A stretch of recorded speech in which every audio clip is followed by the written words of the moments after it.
الله من شرور أنفسنا ومن سيئات أعمالنا من يهده الله فلا مضل له ومن يضلل فلا هادي له أشهد أن لا إله إلا الله وحده لا شريك له وأشهد أن محمدا عبده ورسوله وبعد.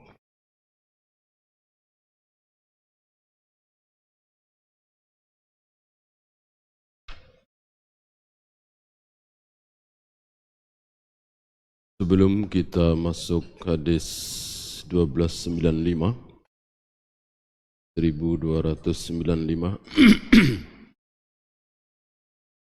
ada beberapa fawaid yang belum baca. Saya pilihkan di antaranya dalilun ala anna syahida la yazulu anhu dam bi ghuslin wala ghairihi.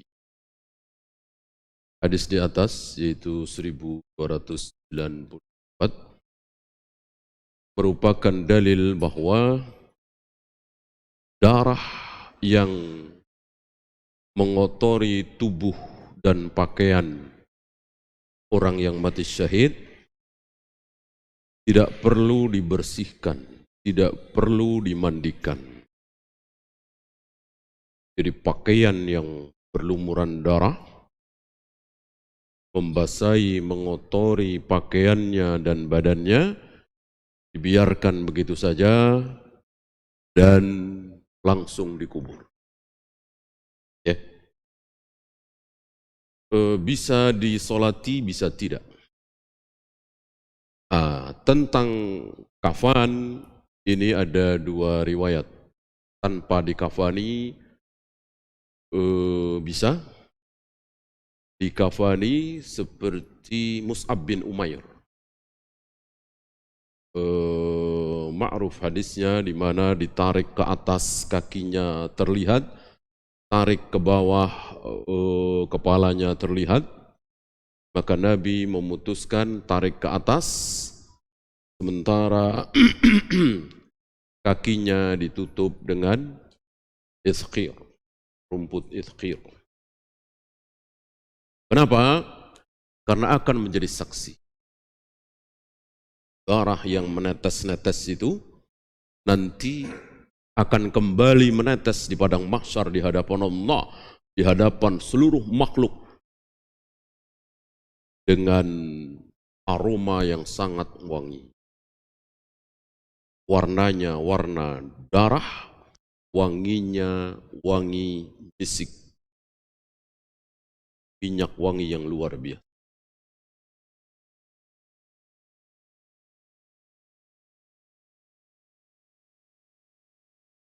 Kemudian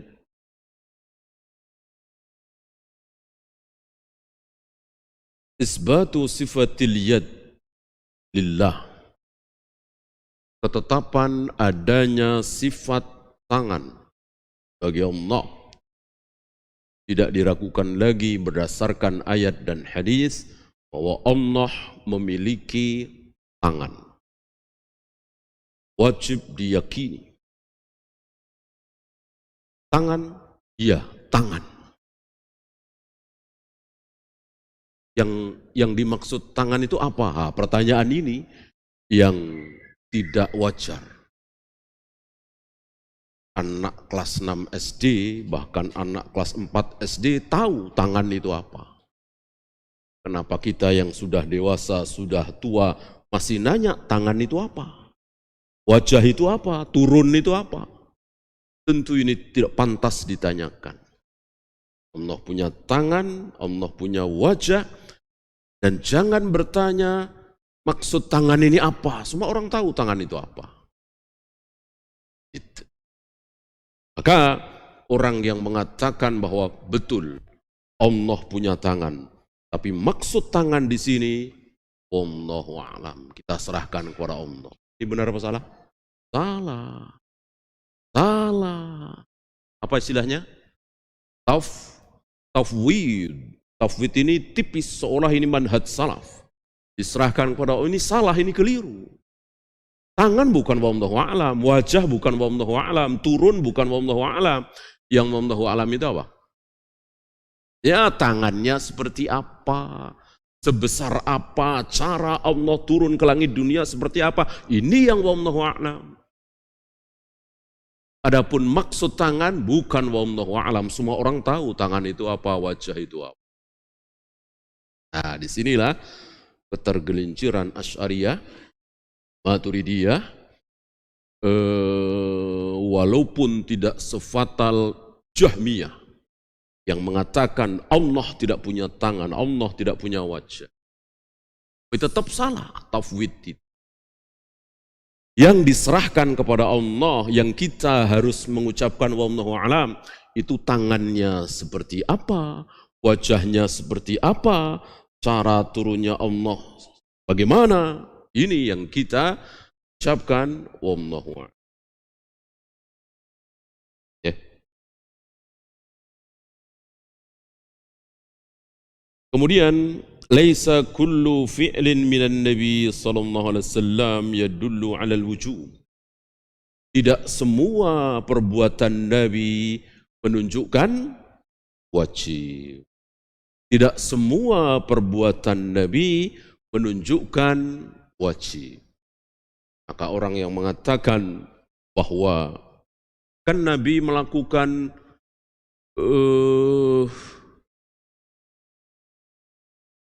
ketika Nabi tidak pernah meninggalkan apa misalnya qiyamul lail, salat malam, berarti wajib? Tidak. Walaupun tidak pernah ditinggalkan oleh Nabi sallallahu alaihi wasallam. Apa yang menunjukkan wajib? Apa Nabi? Apa? Perintah. Perintah, ketika Nabi memerintahkan, maka itu wajib.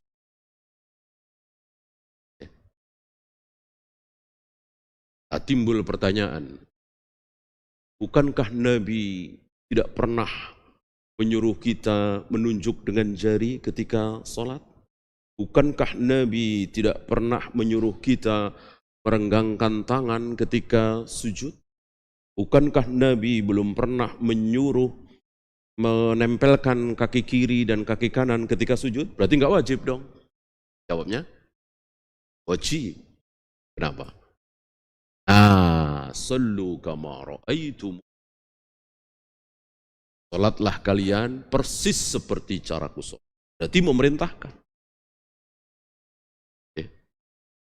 Masuk orang yang mengatakan betul Nabi melempar 3 jumrah itu setelah zuhur.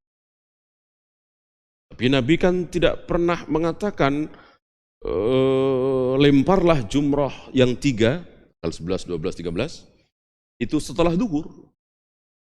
Memang Nabi selalu bukan yang Aqobah ya, bukan yang tanggal 10 ya. Tanggal 11, 12, 13 memang riwayat Nabi mengatakan, meriwayatkan bahwa Nabi melempar setelah, tapi Nabi tidak memerintahkan. Berarti tidak wajib, berarti boleh dong sebelum duhur. Jawabnya, khudhu anni manasikakum. Ambillah manasik haji kalian, umroh kalian dariku. Berarti perintah. Berarti perintah. Kalau tidak ada perintah dari Nabi, maka tidak wajib. Seperti kemarin kita bahas, Nabi tidak pernah mengatakan, bukalah khutbah dengan innal hamdalillah, yang aku contohkan. Berkhutbahlah kalian persis seperti caraku khutbah. Mandilah kalian mandi junub persis seperti caraku mandi junub. Tidak ada. Maka kita mandi junub beda dengan cara Nabi, sah insya Allah. Yang penting mandi basah semua. Pernahkah Nabi mandi junub dengan nyelam misalnya, ya kan? Masuk ke dalam kolam atau kali. Pernahkah Nabi pakai shower misalnya? Nah, berarti kan berbeda, sahkah? Sah. Nah, jika kita mengikuti cara Nabi sebagaimana diriwayatkan oleh Aisyah, yang pertama kali dilakukan oleh Nabi adalah membersihkan kemaluan dengan tangan kiri, lalu menggosokkan tangan tersebut ke tanah, kemudian berwudu biasa tanpa kaki, kemudian membasuh kepala 3 kali, kemudian seluruh badannya 3 kali, dimulai dari yang kanan, dan terakhir kaki. Tentu ini afdoli. Ini lebih baik, tapi bukan wajib.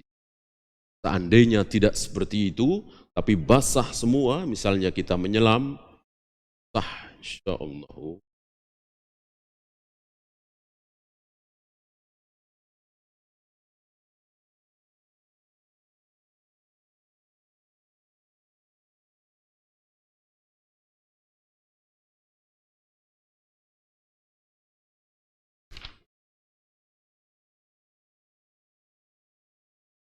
Ya, kita lanjutkan 1295.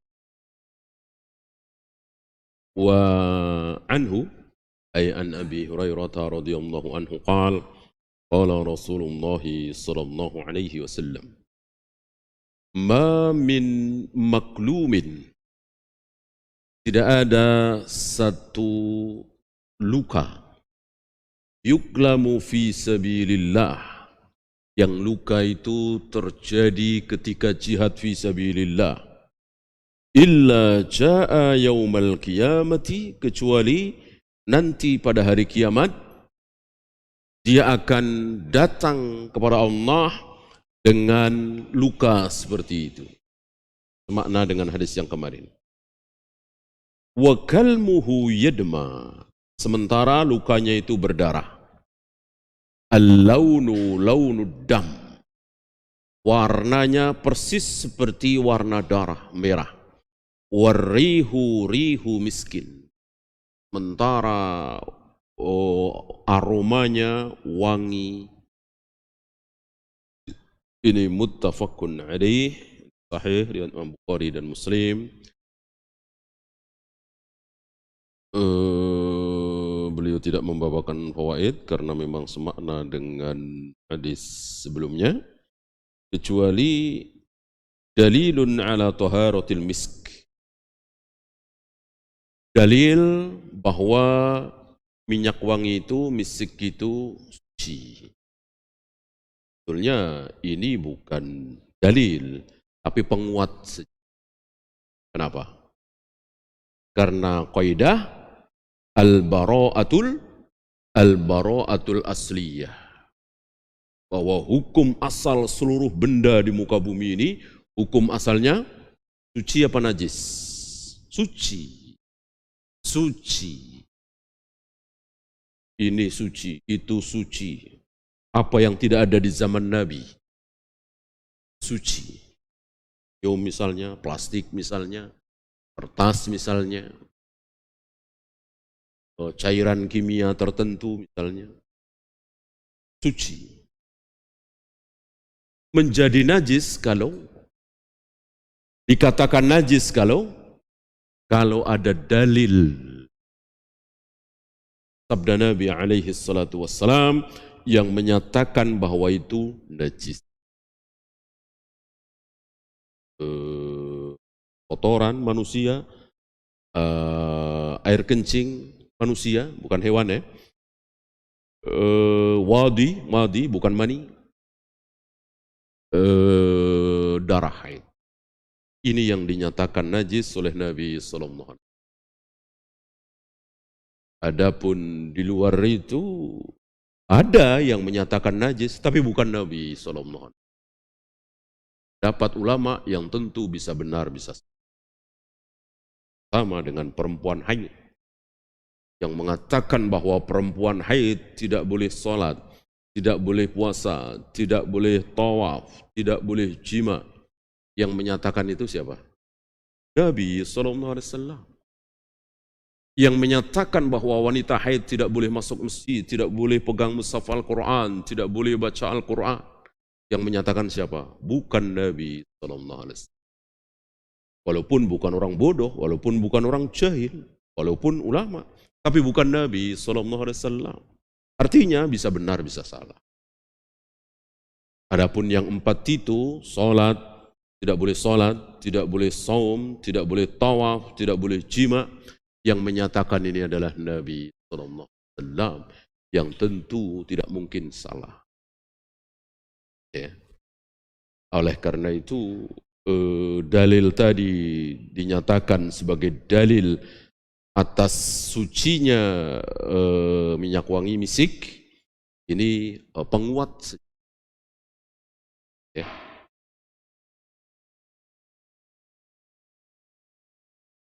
Nah, termasuk kata beliau wajawazul ittijari bih, boleh memperdagangkannya. Ini pun jelas hukum asal dunia halal apa haram? Halal. Apakah jika tidak ada hadis tadi kemudian memperdagangkan minyak wangi haram? Tentu. Minyak wangi menjadi najis kalau tidak ada hadis tadi? Tentu tidak. Ya. 1296.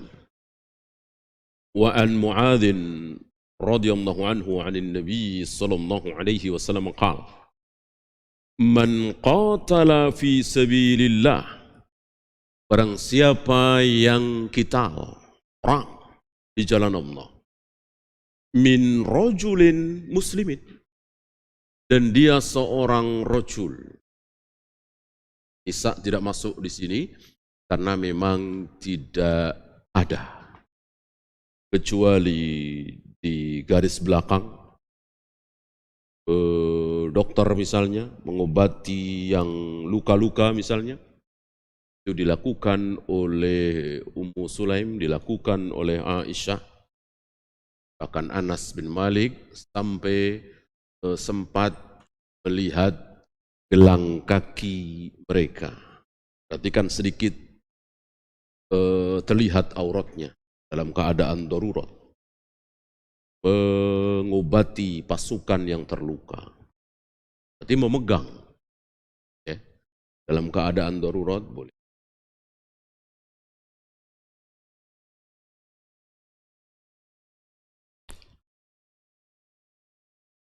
Seorang laki-laki muslim yang berjihad di jalan Allah, fuwaqa naqatin, selama fuwak. Fuwak ini jarak antara 2 perahan air susu, ini nakoh unta ya, bahasa Arab. Sampai hal seperti ini ada istilahnya. Kita bahasa Indonesia, mungkin bahasa daerah juga tidak ada istilah ini. Jadi unta itu kalau diperah susunya, butuh untuk memerahnya lagi, butuh istirahat dulu. Didiamkan dulu, kemudian baru diperah lagi. Berapa? Paling hitungan menit. Mungkin 10 menit, mungkin 15 menit, mungkin 20 menit. Ya. Lalu diperah lagi. Nah, jarak antara perahan pertama dengan perahan kedua ini disebut fuak. Ya. Taruhlah 15 menit, 20 menit. Nah, barang siapa seorang muslim yang berjihad di jalan Allah sekitar waktu itu 15 menit, 20 menit. Apa kata Nabi? Wajabat lahul jannah. Wajib dia mendapatkan surga. Berhak dia mendapatkan surga. 15, 10 menit. Jaminan dari Allah Rabbul Alamin, surga bagi orang yang berjihad dalam waktu yang sangat-sangat singkat. Wa man juriha jurhan fi sabilillah au nukiba nakabatan, dan barang siapa yang terluka di jalan Allah itu, atau terjadi apapun, seleo misalnya, salah urat misalnya, pokoknya sesuatu yang tidak enak, walaupun sepele, fa innaha taji'u yaumal qiyamati ka aghzari ma kanat. Maka kelak pada hari kiamat, luka tersebut, kejadian tersebut, keselio misalnya, salah urat misalnya, akan kembali terlihat di padang mahsyar itu. Dan sama seperti hadis kemarin, dengan segala kebanggaannya, dengan penuh kebanggaan. Luka, keselio, salah urat, berdarah, mungkin ada yang tangannya buntung, seperti Ja'far bin Abi Thalib. Ada yang lukanya tidak bisa dihitung. Luka di badannya itu tidak bisa dihitung. Seperti Khalid bin Walid. Ada bahkan yang wajahnya tidak bisa dikenali. Ini siapa? Anas bin Nadhr. Saking banyaknya luka, hampir kaum muslimin tidak tahu ini mayat siapa, kalau tidak adik perempuannya yang mengenal ujung jarinya itu ada tanda. Ya, namanya kakak beradik kan, bergaul dari kecil, ngelihat ada tanda di ujung jarinya itu, apa hitam atau apa, baru mereka tahu. Nah, dengan kebanggaan yang luar biasa, sebagai saksi di hadapan Allah dan di hadapan makhluk, bahwa dia pernah mengalami keburukan seperti itu demi membela agama Allah. Launuha az-za'faran, warnanya seperti warna za'faran, sesuatu warna yang sangat bagus. Warihuha kalmisk, sementara baunya, aromanya seperti minyak.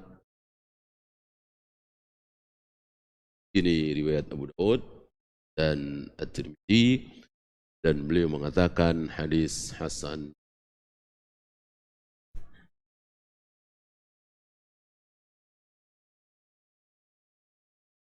Fikul hadis. Yang pertama, al-jihadu wa ajruhu khasun bil ummatil muslimati duna ghairiha. Jihad dan pahalanya itu khusus untuk kaum muslimin. Di luar kaum muslimin tidak ada. Terluka, mau mati, bahkan neraka. Walaupun mati di medan jihad bersama Nabi SAW, tapi dia tidak beriman, dia munafik, maka kekal di neraka selama-lamanya.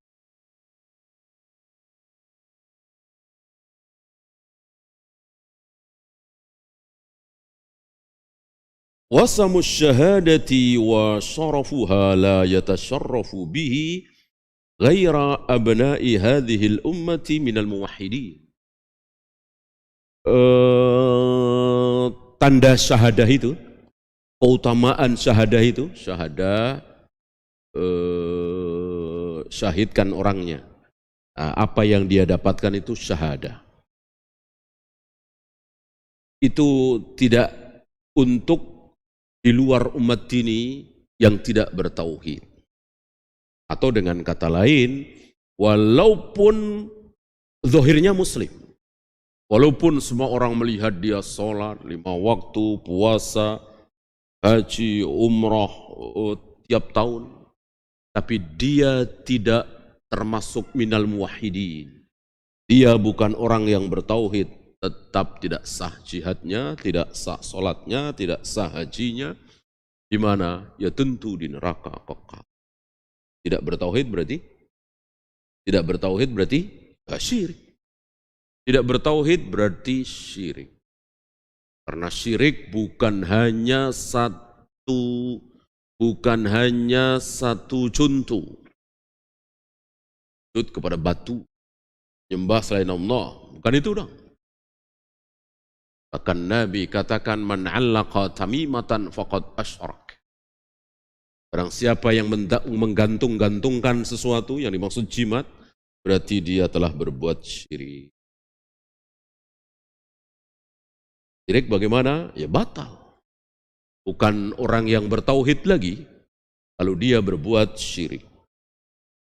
Hapus amalnya. Mana? Kalau sampai para duat meremehkan dakwah tauhid. Para kiri kanan dia kaum muslimin, sholat, puasa, baca Al-Quran, sedekah, bangun pesantren dan seterusnya, sementara terancam kekal di neraka selama-lamanya. Apa? Berbuat syirik. Dia tidak sadari. Baik rububiyahnya atau uluhiyahnya atau asma wa sifatnya. Karena tauhid ada 3, berarti syirik juga ada 3, kan begitu.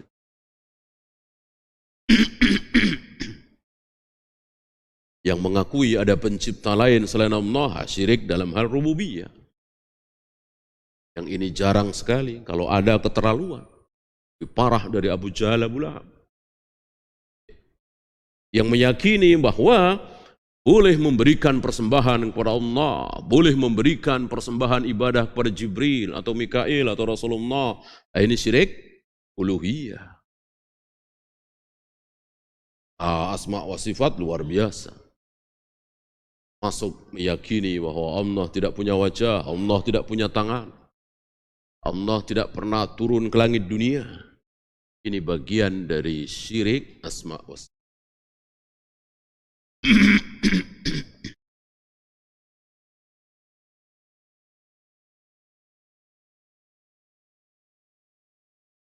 Al-mujahidu fi sabilillahi thawabuhu al-jannah ma lam yukhallid fi amalihi syahwatid darid dunya. Mujahid fi sabilillah, orang yang berjihad di jalan Allah, balasannya, pahalanya adalah surga. Selagi apa? Bertauhid jelas tadi ya. Tambahan satu lagi. Tidak mencampurkan amalnya itu dengan niat syahwat. Ya sama dengan amal-amal lain. Ketika sholat, ketika puasa, ketika baca Al-Quran. Tapi yang diharapkan adalah dunia. Yang diharapkan adalah pujian. Allah terima apa Allah tolak? Allah tolak. Allah tolak. Allah akan mengatakan kepada seseorang bahwa ambillah pahalamu dari orang yang engkau pameri dulu. Teringat kita bahwa dulu kita sholat, dulu kita baca Al-Quran, dulu kita sedekah, pamer kepada si A, si B, si C, pada atasan misalnya, kepada mertua misalnya, calon mertua misalnya. Allah katakan mintalah pahala kepada mertuamu, kepada masyarakatmu, kepada atasanmu. Sedih sekali tentu. Padahal hari itu satu-satunya yang diharapkan adalah Allah Rabbul Alamin. Terhadap anak saja tidak mau berharap. Karena sudah tahu semua enggak mungkin bisa diharapkan. Ayah, ibu, adik, kakak, murid, guru, atasan, bawahan, teman dekat, tidak ada yang bisa diharap. Azar penuh ketakutan. Tidak mengatakan, saya berharap dengan anakku, Ibrahim. Itu juga Kan'an, ketakutan luar biasa. Tidak merasa tenang. Ayah saya Nabi Nuh. Rasul pertama di muka bumi. Apalagi kita. Ya. Jangan pernah mengandalkan orang tua kita, ayah kita, ibu kita, anak kita. Kalau berhadapan dengan Allah. Kalau berhadapan dengan manusia mungkin. Kata Nabi SAW. Nabi masih bisa digitukan. Ya, Nabi masih bisa. Nabi bukan Tuhan. Maka ada beberapa yang faham ini, Ya mayoritas sahabat faham ini. Ketika menginginkan sesuatu, mengirim seseorang. Ya, agar luluh hati Nabi. Adapun Allah tidak. Allah itu pun Nabi tidak menghalalkan cara. Jika Usamah bin Zaid diutus oleh orang-orang untuk memintakan keringanan hukuman terhadap wanita mulia yang mencuri. Kan semua orang tahu, mencuri, potong tangannya. Hampir semua tidak tega, menyayangkan kalau sampai wanita mulia ini dipotong tangannya. Maka mereka meminta kepada Usamah bin Zaid, kesayangan Nabi SAW, untuk minta keringanan hukuman. Siapa tahu. Nah, dalam hal ini, Nabi tidak mau menghalalkan yang haram, mengharamkan yang halal. Maka Nabi tidak terima. Bahkan sampai beliau mengatakan, ini yang menyebabkan umat-umat terdahulu binasa. Apa? Kalau ada orang miskin mencuri, melanggar hukum, aqama alaihil had, ditegakkan hukum. Tapi kalau ada orang mulia mencuri, melanggar hukum, dibiarkan. Ini yang menyebabkan umat-umat terdahulu binasa. Maka jika hari ini seperti itu pula, ya binasa juga. Sampai terkenal sumpah beliau, wa aimullah, demi Allah, lau Fatimah binta Muhammadin sarakat laqata'tu yadaha.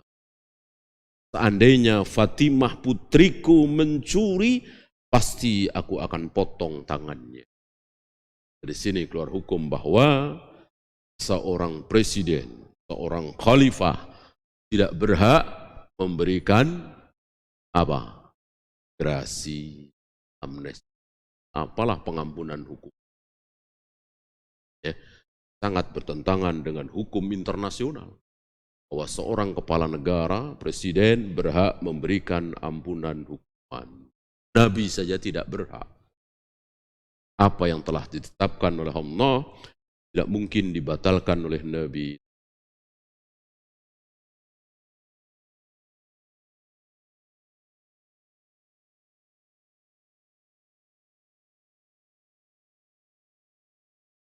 ما يحل بالشهيد من حوادث وابتلاء الله تعالى يؤجره عليها ولا يضيع عمله.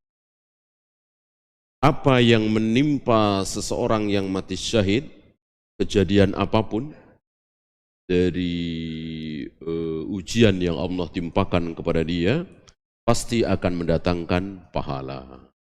Dan Allah tidak menyia-nyiakan amalnya.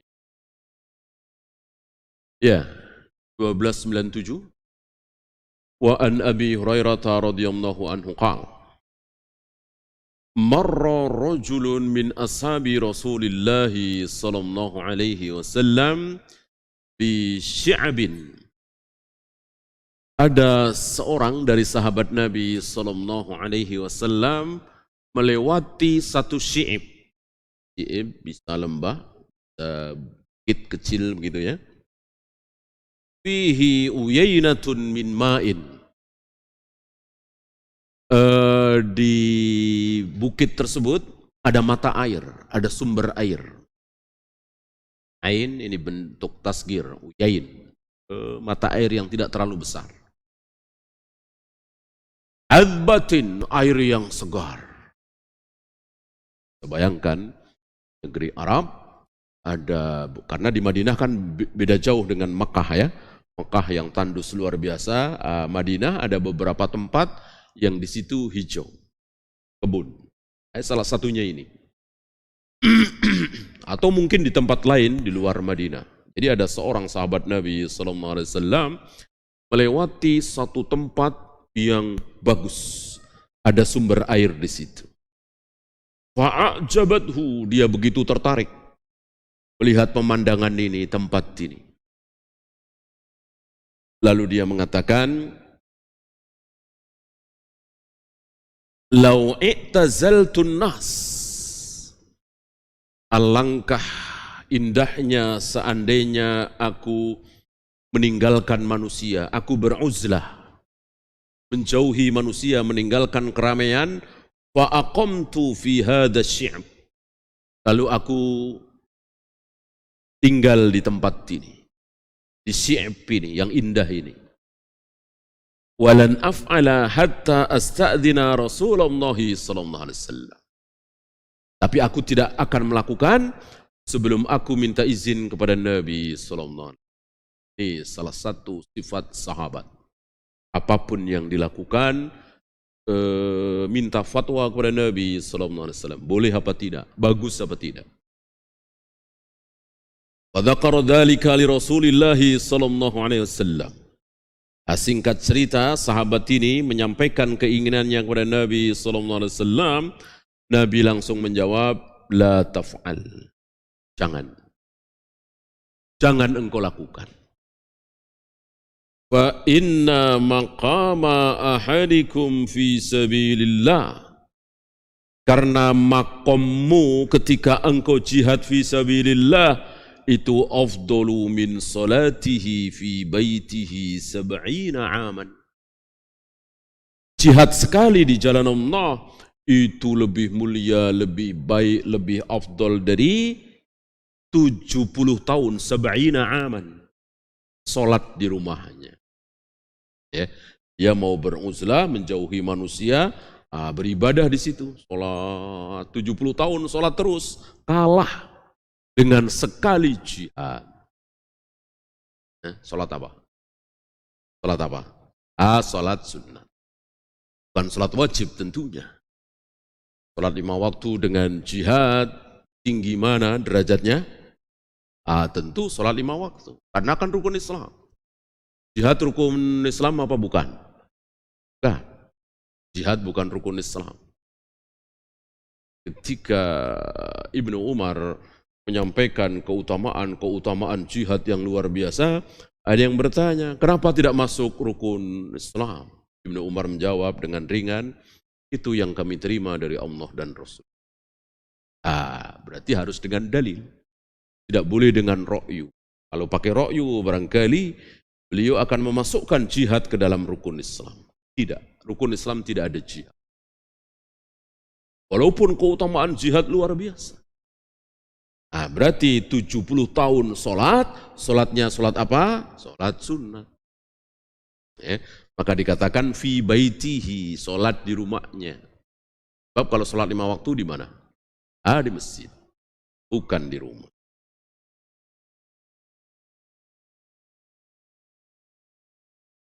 Ala tuhibbuna an yaghfirallahu lakum wa yudkhilakumul jannah.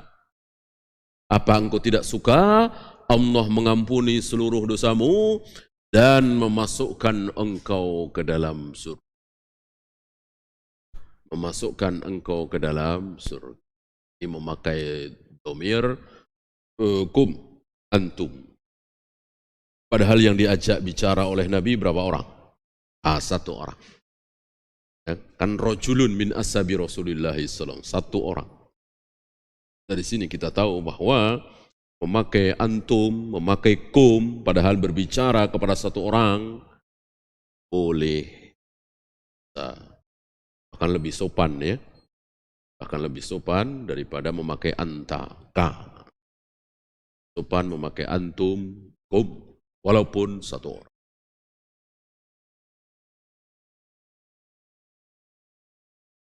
Ughzu fi sabilillah. Berperanglah, berjihadlah di jalan Allah. Man qatala fi sabilillahi fuwaqa naqatin. Karena barang siapa yang berjihad di jalan Allah, fuwaqa naqah. Tadi sekedar 10 menit, 15 menit jarak antara 2 perasan susu unta, wajabat lahul jannah, dia wajib mendapatkan surga, dia berhak masuk.